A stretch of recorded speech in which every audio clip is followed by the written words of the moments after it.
EPICS and IEEE service learning projects help students learn professional and technical skills by using what they're learning in the classroom for real-world problems. And this is a learning experience that they're not getting in their everyday engineering classes.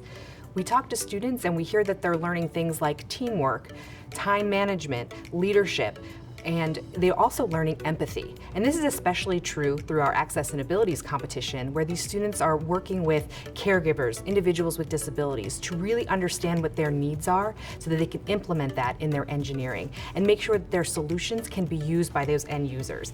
So our goal within EPICS and IEEE is to encourage students to participate in service learning projects where they can take their engineering education and make their local communities a better place.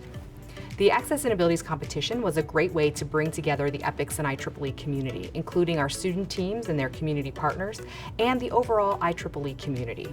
Each of our teams had the opportunity to be assigned an IEEE mentor. This gives them the opportunity to engage with a professional IEEE member to help them with the technical side of their projects.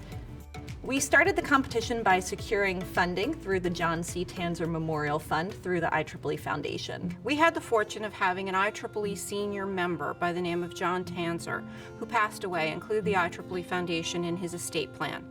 And one of the things that he wanted us to direct the resources to is to support initiatives that provide breakthrough in aids for the disabled. So knowing that one of the main pillars of EPICS and IEEE was access and abilities, we approached EPICS and encouraged them to consider applying for some funding, and they did. And it resulted into this access and abilities competition that resulted in 23 amazing projects that happened all over the world, solving problems for the blind and the deaf and other access and abilities issues. So we were really delighted by the projects and the work that they did across the spectrum.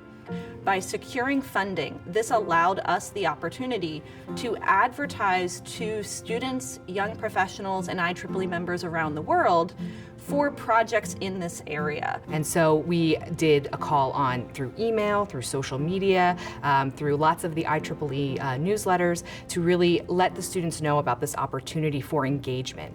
It is up to the students to identify a specific problem in their community and understand how technology can potentially help reduce the gap in that area. EPICS and IEEE was excited to see the global response from our call for proposals, and we received proposals from all over the world, which was really exciting, and we realized that there are access and abilities needs all over. Our students put together proposals, our committee reviews them, and our top proposals were selected for funding. The 23 projects that we approved through the Access and Abilities competition all address different local needs within their communities. Some address the elderly, some address students, some address children, and in the end, they're all making local impact. So we're used to using our mouse and keyboard with 10 fingers and 2 arms, but not everyone has 10 fingers and 2 full functioning arms. So our group of students created a gaming mouse that allows the community members who may only have one working hand to both control a mouse and have keyboard digits acting at the mouse, which is what would be necessary for gaming interfaces. There was a project group in Canada that worked with a local women in engineering section, and the goal was to create an emergency detection system that would send alerts to the user's iPhone for those that are hard of hearing that wouldn't be able to hear a traditional emergency alert sound, and this gave them the ability to make sure that everyone would be able to hear emergency sounds if needed. One example of strong community partnership came out of one of our teams in Pakistan. They were continuously visiting the Independent Living Center for those with physical disabilities because their goal was to design and create a low-cost stair lift for individuals with wheelchairs to have access to the second story within the building. So our team was understanding the needs of those with wheelchairs. Our team was understanding the site itself that it would be deployed in, and they visited multiple times to engage and interact with the community even before the design and installation took place. It's really inspiring to see the creativity and the ingenuity of the students to solve a problem, right? So they've gone out, they've identified an issue, and it may not be a mainstream issue. and they come up with a solution, they project plan it, they figure it out, they figure out the budget that they need, and so the students are getting this amazing workforce experience while solving these problems. It's just inspiring to watch the evolution of the students as well as the end product of the solution.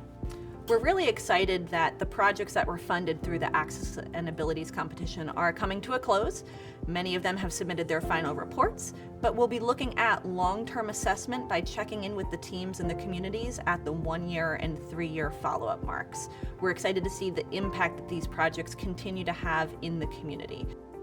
And not just me, the entire IEEE Foundation Board of Directors and the entire Foundation team is very proud of the work that EPICS has delivered through this Access and Abilities project, and we can't wait to see the longer-term impact to some of these solutions. The Access and Abilities competition was a way for us to showcase what our students can do with Access and Abilities, what they can do with these types of projects. And our goal is to encourage students in the future to consider Access and Abilities projects, to consider what they may be able to do in their local communities. EPICS IEEE is always accepting Access and Abilities projects, and they're really a wonderful way for students to get that hand-on experience and really make an impact and really feel the difference that they're making in an individual's life.